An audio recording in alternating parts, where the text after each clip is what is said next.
Ó, vamos lá. Primeiro, quem pode emitir debêntures?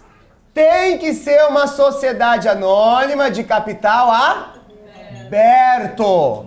Além de sociedade anônima de capital aberto, salvo as 3 exceções que nós falamos. São elas: sociedade de arrendamento, quem mais? Companhias e quem mais? Ó, tomem cuidado, ali eu botei bancos de movimento, mas bancos de movimento pode emitir cédulas de debêntures, é outra coisa, não tá no edital, esquece isso, tá? Fecha aqui. Nota promissória, tem que ser uma sociedade anônima, não importa se ela é aberta ou se ela é fechada. Uma SA pode ser tanto aberta como também pode ser fechada. Mas aí tomem cuidado. Tanto para debênture quanto para nota promissória, não pode ser uma instituição financeira.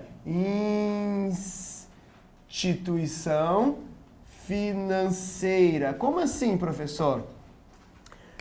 A Petrobras é uma sociedade anônima de capital aberto? Tem ações na bolsa? Sim ou não? Sim. Tem. Pode emitir debêntures? Sim. Pode. Pode emitir nota promissória? Pode. Banco do Brasil tem ações na bolsa? Sim ou não? Sim. Mas pode emitir debêntures? Não. Não, porque é uma instituição financeira. Pode emitir nota promissória? Não. Tudo bem? Por quê? Porque bancos têm outros meios de captação. O banco capta em CDB, ele capta em poupança. O que ele quer mais captar através de debêntures? Não é para bancos. Tudo bem? Ah, mas o banco vende. Aí é a sociedade de arrendamento mercantil do banco que está vendendo, não é o banco. São empresas diferentes. Apesar de pertencer ao mesmo bolso, né? Então, beleza, então. SA aberta, SA fechada. Agora, a debênture serve para fazer financiamento do que nós chamamos de capital fixo. Isso é muito importante, ó, que foi cobrado, como eu disse, no Banco do Brasil, exatamente essa linha aqui, ó. O que financia uma nota promissória? Financiamento de capital de giro. Ó, com essa linha aqui tu matava aquela questão do bebê. Presta atenção uma coisa também, não botei ali, né? Nota promissória, eu comentei com vocês, não é nota promissória, vocês estão acostumados. Essa nota promissória, o nome dela é Commercial Paper. Acho que é com 2M. Paper. É um só? Aqui na apostila. Não, é com 2. É com 2, eu acho. Acho que a apostila tá errada, então. Acho que o do The Books é Commercial Paper. Papel comercial, tudo bem? Isso é a nota promissória, então é o nome dela. Tá na prova do bebê. Quem tem lá na prova do bebê tá em nome em inglês, tá em Commercial Paper, tá? Que caiu na prova do bebê. Depois confere lá se é com 2M ou não. Então, olha só. Capital fixo, capital de giro. O que a empresa vai demorar mais para pagar? Um financiamento de uma máquina ou pagar salário? O que demora mais? Fixo ou giro? O que demora mais? Fixo. Então, por isso que as debêntures são consideradas títulos de longo prazo. Já a nota promissória são títulos considerados de curto prazo. Ok? Aí deu uma briga, vou deixar claro agora, porque depois tudo que deu briga no 2011 eu deixo claro aqui, porque faltou explicar alguma coisa e deu umas brigas no fórum. Justamente do prazo mínimo de emissão de debêntures, tá? Eu coloquei um prazo mínimo aqui de emissão de debêntures, que é o prazo mínimo de maneira geral. O que a legislação fala? Títulos de curto prazo, a legislação divide assim, ó. Até 360 dias, títulos de curto prazo. Curto prazo. Mais de 360 dias, longo prazo. Tá? Essa é a legislação. Prazo. 1 ano. Na verdade, não é nem 360 dias, é 1 ano. Tanto é que para tributação, se eu for ver imposto de renda, lá dentro de fundos de investimento de curto prazo são aqueles até 1 ano. Mais de 1 ano passa a ser longo prazo. Essa é a definição de curto e longo. Então, o que acontece? Se a gente olhar aqui, ó, prazo mínimo e prazo máximo, o que eu coloquei? Olha, o prazo máximo de uma nota promissória, ela é assim, ó. Se é uma SA fechada ou se é uma SA aberta. O máximo que pode durar é 360 dias, no caso é SA aberta. SA fechada, 180 dias, tá? Então isso aqui é. Agora, já um título de longo prazo, ele tem que começar no mínimo com 1 ano, no mínimo com 1 ano. Então aqui ele começa com 1 ano, é o prazo mínimo de vencimento de um título de curto prazo, de longo prazo. Aí, mas não sei o que, segundo a legislação, não sei o que, sempre tem umas brigas. Então, o que eu fiz lá? O que eu estou explicando agora? Isso é de maneira geral. Se eu pegar de maneira geral uma debênture, ela é assim, ó. Debênture normal, simples, vencimento 1 ano. Isso é o mínimo. Se for uma debênture conversível, vencimento 3 anos, ok? Mas aí, se quiser ir mais a fundo, você pode usar a legislação que tem sobre depende do indexador o prazo mínimo, é uma outra legislação. Quando nós trabalhamos lá em CDB, vamos lá para a página de CDB lá. Vamos lá para a página onde tem CDB. Quem achar a página, fala para o colega lá.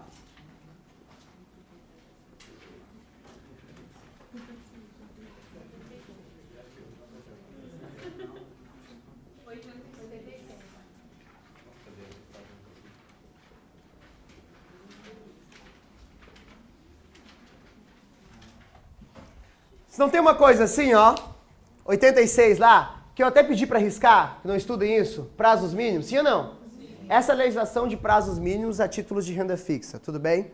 Esses prazos mínimos ele é definido pelo Banco Central. Então acho que é isso aí, se não me engano, TR, TJLP, 1 mês, é ou não é? TBF, 2 meses. Vocês devem ter uma coisa chamada índice de preço e não IPCA e GPM. Mas eu botei GPM e IPCA? Sim. Tá, a legislação não fala isso. Esses são os exemplos. A legislação fala índices de preços, ou seja, índices de inflação. O que é isso?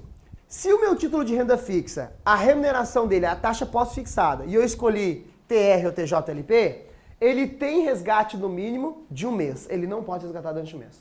Se a taxa pós-fixada do título é TBF, tem resgate mínimo de 2 meses. Se a taxa de pós-fixada for um índice de preço, o mínimo é 1 ano. Aí gera toda essa confusão. Isso aqui foi até regulamentado pela decisão conjunta da CVM e Bacen, que regulamenta justamente a rentabilidade tanto em debêntures quanto em outro valor mobiliário, que é CRI. Se eu não me engano, é a decisão conjunta número 13, tá? CVM e Bacen. De novo, por que conjunta? Porque rentabilidade de títulos de renda fixa é coisa do Bacen. Mas como está regulamentando a rentabilidade de títulos de renda fixa junto com debêntures e CRI, que é coisa da CVM, foi uma decisão conjunta que trouxe essas rentabilidades também para dentro de debêntures, tudo bem? Então apenas o que eu estou fazendo é explicando por que tem confronto. Ah, eu vi em algum lugar a legislação fala tal coisa. Ah, 1 ano. No outro lugar a legislação fala que depende do prazo. São legislações distintas. Vai depender do indexador. Agora, se a questão de prova não falou nada de indexador, não falou uma debênture de maneira geral, uma debênture, qual o prazo mínimo de vencimento de uma debênture? É 1 ano. Se ela é uma debênture indexada, isso nunca vai cair, tá? Nem na CESP caiu uma coisa dessa. Tanto é que eu pedi para vocês riscarem lá no CDB. Tá na apostila? Tá, mas risquem isso que não vai cair. Tudo bem? Que é esses prazos mínimos, que não é só para debênture, é para CDB, para RDB, para o que for. Depende de estar indexado a essas taxas de juros. Títulos de renda fixa indexado a essas taxas de juros terão, essas taxas pós-fixadas terão aqueles prazos mínimos. Ok? Vamos lá? Continuando então. Agora, qual o prazo mínimo de uma commercial paper? Aí é importantíssimo para a prova. 30 dias. 30 dias. Prazo máximo de uma debênture? Não tem. Eu posso emitir debênture sem data de vencimento. Dizendo o seguinte, essa debênture o Grêmio vai pagar o estádio quando? Só Deus sabe. E o cara, e minha grana? Se tu precisar da tua grana, venda a tua debênture para outro investidor. Quando eu tiver grana, eu vou resgatar. Então, nesse caso, não tem data exata do dia do pagamento da dívida. Oi? É, o mercado secundário da debênture ou é bolsa ou balcão organizado. Ambos regulamentados pela CVM. É lá que eu vou vender minha debênture.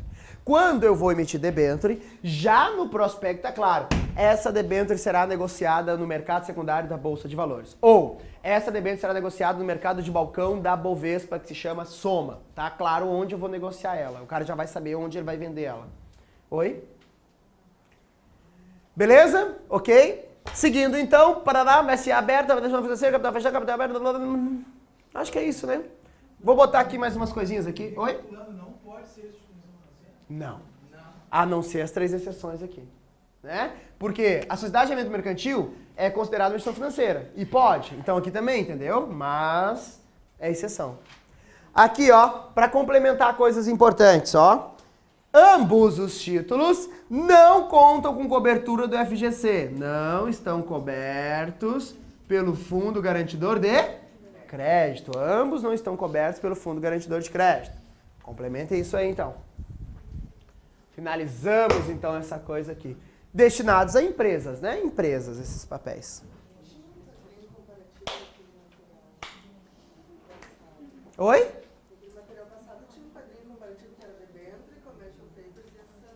Ah, acho que eu fiz uma coisinha assim. Vou ver se eu acho em algum lugar. Seja para trabalhar no pré-prova. Pode ser? Fechou? Perguntas? Acharam o quadrinho de vocês? Complementem ele. Acho que batemos essa parte ali, né?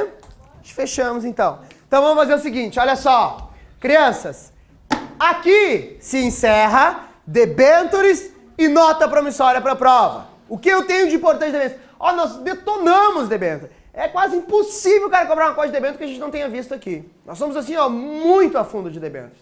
Tudo bem? Eu espero, infelizmente, eu espero uma questão imbecil se cair de debêntures.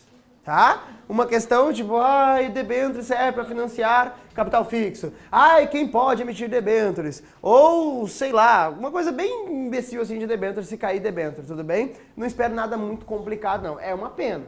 É uma pena. Mas, se cair complicado, vocês estão craques para isso. Tranquilos, então? Beleza? Então é o seguinte, ó. Sem empurrar, coleguinhas. Primeiro, as pessoas sentadas da poltrona 1 a 15 podem sair, depois o pessoal do fundo, tá? Em ordem. Pessoal, intervalo. Rapidinho já voltamos. Então vamos então. O que nós vamos fazer agora? Nós vamos entrar no mercado de câmbio. Mercado de câmbio. Cambiar de matéria, trocar, câmbio, tá? Então, de início eu vou explicar e depois nós vamos ver o que é importante, tá? Sim. Bom, então nós vamos estudar em câmbio duas partes. Primeiro, uma coisa chamada política cambial. Primeiro a política cambial, tá? Ok, ó. O que é política cambial? Política são as ações que o governo vai tomar para controlar o mercado de câmbio, tá?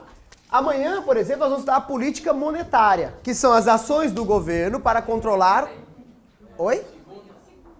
Na próxima aula. É segunda? Então tá. Próximo dia útil. É segunda, próxima aula. Aí, então, nós vamos estudar a política monetária, que são as ações do governo para controlar a moeda. Política cambial, as ações do governo para controlar o câmbio. São duas coisas distintas. Não? Puta, câmbio, quando põe o AU, tira o acento. Isso, português não faz o mínimo sentido mesmo. Agora vai ter, ó, mercado de câmbio. Sim ou não? Sim. Mais uma regra, terminar em AU, tira o acento. Beleza. Deixa eu fazer minhas regras. Funciona. Não, é que é uma oxítono. Entendi. Agora faz sentido. Ó, presta atenção. São coisas distintas, ó. Vem pra cá. Primeiro, a política cambial é regulamentada por quem? Quem regulamenta isso aqui? CVM. Quase. CMN. E é executada por quem? Bacen. Então, quem regulamenta é o CMN, quem executa é o Bacen. Agora, para executar a política cambial, faz-se necessário que o Bacen regulamente o mercado de câmbio. Regulamentar, Bacen. O Bacen regulamenta o mercado de câmbio, ele fiscaliza o mercado de câmbio, ele autoriza as instituições nesse mercado, quem quiser funcionar tem que pedir autorização para ele, e ele também vai punir se alguém fizer alguma coisa de errado. Tudo é o Bacen. Bacen faz tudo isso nesse mercado. Então, o que nós vamos fazer? Primeiro, ver o que é política cambial. Depois de estudar política cambial, nós vamos estudar mercado de câmbio, tá? São coisas distintas. Política cambial, ações do governo. O que o governo vai fazer para controlar o câmbio no país? Então, vamos lá. Nós vamos assistir lá no Jornal Nacional, como eu falei para vocês, nos minutinhos, nos segundinhos lá de economia, a divulgação do preço da moeda estrangeira. Então você tem uma paridade entre real e dólar. preço do dólar para o real, né? Então, quando ele fala assim, ó, o dólar fechou hoje custando 1,84 centavos. Pronto, esse é o preço do dólar. Ou seja, cada moeda do gringo, dólar, está valendo R$1,84. Cada dólar americano, R$1,84. É um preço. Agora, de onde vem esse preço? Esse preço, ele vem, primeiro, depende da política de cambial de cada país. Quase fui. Um país... Então vamos pensar primeiro uma coisa, de maneira geral. Qualquer produto no mercado, qualquer coisa, o preço desse produto é definido pela lei da procura e oferta. Pela lei da procura e oferta. Quanto mais procura eu tenho, mais caro fica. Quanto menor a procura, mais barato fica. Sim ou não? Tudo é assim. Então, a quantidade está relacionada com o preço. Sempre, sempre. Né? Então, a moeda estrangeira, o preço dela depende da quantidade. Se eu fizer uma associação assim, ó, muita moeda estrangeira, começa a entrar muita moeda estrangeira, eu tenho um excesso. O que acontece do preço de alguma coisa quando eu tenho muito dessa coisa? Isso, quando eu tenho, vou botar assim, ó, fazer assim, ó, quantidade, preço, ok? Então, tudo que eu tenho em excesso aumenta a quantidade, o preço tende a cair. Tudo que eu tenho muito, o preço cai. Ao contrário também é verdadeiro, né? Quando eu tenho pouco de um produto, o preço sobe, o preço sobe. Sempre, sempre, sempre. Usar vermelhinho e vou usar o exemplo do Internacional. Ó, pega o ingresso para ver um jogo do Internacional. Eu quero ver Inter e Lajadense. Ó, Lajadense é um time grande, bem grande, né? Mais ou menos, da cidade de Lajeado. Então, beleza. Inter, ai, professor, eu sou de Lajeado. Não chora, tô falando um exemplo qualquer. Aí vai jogar no Beira-Rio lá, Inter e Lajadense. Aí vai lá comprar o ingresso pra ver pelo Gauchão, Ultra Mega Campeonato Gauchão. Aí vai lá ver quanto é que custa o ingresso. 10 pila, 3 pila, 5 pila. Deve ser uma coisa assim, sim ou não? Não passa de 10, não passa de 10. Aí, beleza. Agora, tu vai assistir Internacional e o The Strongers. Oh, olha a tradução. The Strongers, o forte. Que é tão ruim quanto o Lajadense, às vezes até pior. Ah, mas agora é campeonato da Libertadores, onde tem muito mais interessados em assistir. Aí o ingresso não é mais 10 pila, porque aumentou a quantidade. Aumentou a quantidade. Opa, desculpa. Isso. Não, só um pouquinho. Tem mais procura, não é a quantidade de pessoas. A quantidade de ingressos vai reduzir, né? Porque esse ingresso não é mais suficiente para todo mundo. Aumentou a procura por esses ingressos. Então vai ter muita gente querendo comprar. O que o Inter vai fazer? Ah, não, agora já que tem tanta gente querendo esses ingressos, o ingresso custa 30 pila, 40 pila. E no fundo, tu tem o mesmo produto. Vê os pernas de pau do Internacional. Jogadores roubados do São Paulo, como o Oscar, o Dagoberto. Vê esses caras roubados lá, que eles não pagam. Oscar, ô Internacional, vou mandar um salve pra ti. Paga o Oscar, bandidos. Roubaram o cara e perderam a justiça e não estão devolvendo o jogador, hein? Sacanagem, vamos voltar aqui. Então, a quantidade determina o preço. A quantidade determina o preço. Muito para ofertar, vai sobrar ingresso? Ah, vai sobrar ingresso, o ingresso é barato. Pouco para ofertar, olha só, tem pouco ingresso, não vai ser o suficiente, então vamos vender mais caro. Sempre, sempre, sempre. Agora, o que acontece? Então, sabendo isso, o que o governo pensa? Bom, então o meu preço do meu dólar, ele vai ser definido de acordo com a procura e oferta. Tudo bem. Mas alguns países adotavam hoje, não adotam mais, mas ainda existe esse regime em alguns poucos países, uma política cambial, ou seja, a maneira de controlar o dólar, de maneira fixa. O que é uma política cambial fixa? O governo fixa o preço do dólar. Ele faz o seguinte, olha, em meu país, porque eu quero o dólar, cada dólar vai valer R$1. Então eu vou fazer isso, eu vou fixar o preço do dólar R$1. Como que eu vou fixar o preço do dólar R$1? Vou bater o martelo. Primeiro, o governo diz que no Brasil um dólar é R$1. Para fazer isso, o que o governo tinha que fazer? Controlar a entrada e a saída de moeda estrangeira, porque eu sei que se entrar dólar no país, o dólar desvaloriza. Se sair dólar do país, o dólar valoriza. Então, a única maneira dele ficar estável é o quê? É a quantidade ficar estável. Então, o que o governo tinha que fazer? proibir a entrada de moeda estrangeira, fazer uma barreira, e proibir a saída de moeda estrangeira. Então o que tem de dólar vai ter que se manter. O que eu tenho de dólar no país não pode mudar, porque senão eu vou perder essa igualdade aqui na relação dos preços. Agora, isso é impossível, né? Como é que eu vou proibir a entrada e saída de moeda estrangeira? As empresas não exportam, não importam mais, ninguém vem para o Brasil, ninguém sai do Brasil, vira uma Coreia do Norte a coisa, entendeu? Então não faz sentido, não tem como fazer isso. Então como que os países adotam um câmbio fixo, então? Esse câmbio fixo ele é adotado assim. Olha, isso é impossível, tá? Então, indiferente do câmbio que eu vou adotar, o dólar vai entrar e o dólar vai sair. Eu vou ter entrada e saída de moeda estrangeira. A única maneira de deixar esse em equilíbrio é fazer o seguinte, é pegar o que entrou e tirar do mercado e repor o que saiu do mercado. Então, o que acontece? O Banco Central desse país tem um cofre chamado de reserva internacional. Reserva cofre, aqui tá um negocinho de girar do cofre, tá? Aqui. Reserva internacional, dólares, tá? E lá tá cheio de dólares. Então, o que ele vai fazer?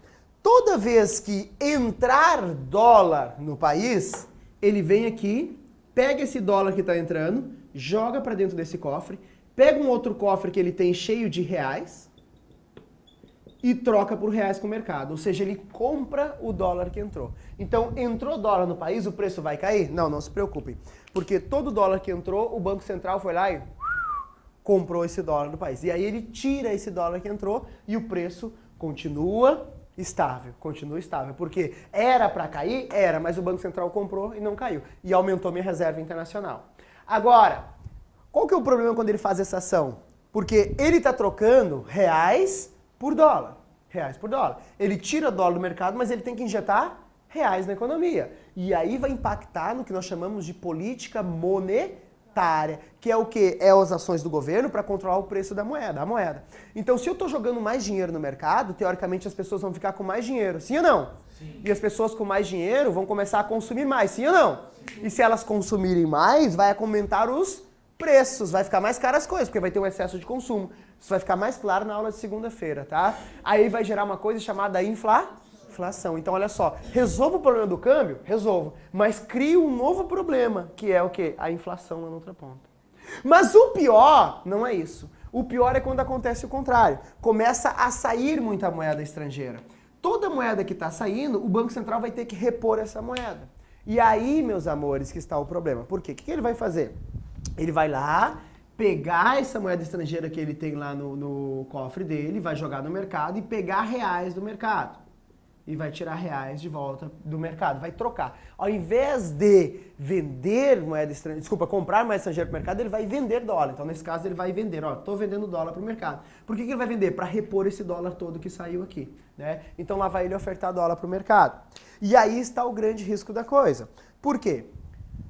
Bom, tá saindo, ele compra, joga reais no mercado. Compra, joga reais no mercado e assim vai. Ah, acabou o cofre de reais? Não tem problema, eu tenho uma máquina que faz fotocópia de reais. Pronto, aqui tem mais reais e continua comprando todo o dólar que precisar. Vai gerar uma hiperinflação? Vai, mas aí é outro problema para tentar controlar. Agora, tá começando a sair dólar e não reais. Bom, eu tenho um cofre de dólar, mas esse cofre é limitado, é uma reserva, uma poupança. Quando essa poupança acabar, eu não tenho uma máquina que faz dólar. Essa máquina que faz dólar está lá nos Estados Unidos, essa fotocópia, eu não tenho ela.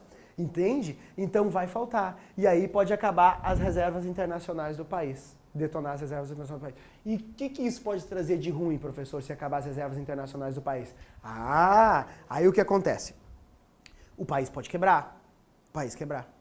Quando eu deixo o câmbio assim, eu deixo todas as pessoas felizes. Por incrível que pareça, o câmbio fixo deixa as pessoas felizes. Porque eu vou montar uma empresa. Eu, Edgar, eu vou montar uma empresa que eu vou comprar produtos no Paraguai e vou revender no Brasil. Beleza, tudo legalizado, tudo bem? Lá do Paraguai. Coisas boas. Chinês, mas é bom, tá? Made in China. Tranquilo, compro lá e vai. Agora, toda vez que eu vou lá no Paraguai, imagina tá uma cotação diferente. Daqui a pouco, cara, não tá valendo a pena comprar aquele produto lá e vender aqui. Daqui a pouco tá saindo muito mais caro. Quando o governo fala, esse é o valor, se eu montei minha empresa e minha empresa é viável, ela vai ser sempre viável, porque o dólar não vai oscilar e a minha empresa não vai ter oscilação de receita. Se cada produto pirata que eu compro lá eu ganho 30 centavos, eu vou ganhar sempre 30 centavos, porque os preços não vão mudar.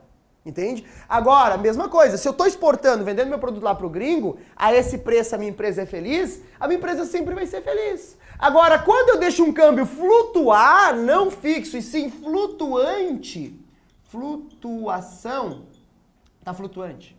Flutuante, tá? Quando eu deixo um câmbio flutuante, aí é foda. Porque hoje a minha empresa tá feliz, amanhã ela pode não estar, porque o dólar tá oscilando. Então o risco é do mercado. Quando eu trabalho com um câmbio fixo, o risco é do governo. Vamos botar aqui, né? O governo sofre risco. Risco do governo. Aqui o risco é das empresas. Risco das empresas, tá? Agora, presta atenção. É muito melhor que uma empresa quebre do que o governo quebrar, óbvio. Então, por isso que os países foram deixar de ter câmbio fixo. Porque se meu cofre acabar, eu tô fudido, o país tá fudido. Agora, se a tua empresa quebrar, vai perder economia? Vai. Vai gerar desemprego? Vai, mas isso é um ciclo. É um ciclo. Por que um ciclo? Porque olha só o que acontece.